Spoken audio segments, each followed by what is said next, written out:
Hello everyone, welcome to this math video where we are given two books, book A and book B. And the price of book A is 15% less than that of book B. Since we are comparing with book B will be represented by 100%. And therefore for my book A, which is 15% less, you all must take note that this one will be 85%.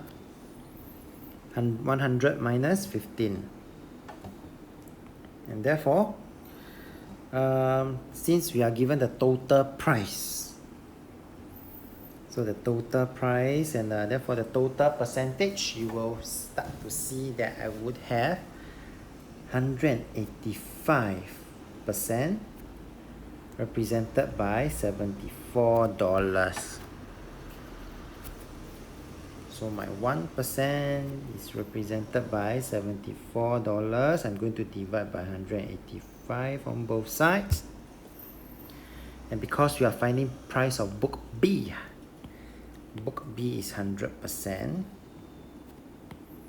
So this will be 74 over 185 times 100.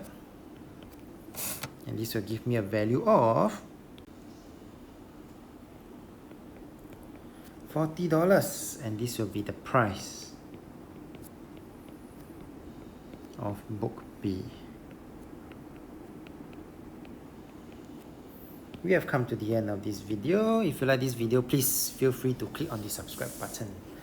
Mr. Ryan Tan here, always happy to share with you how to solve math problems.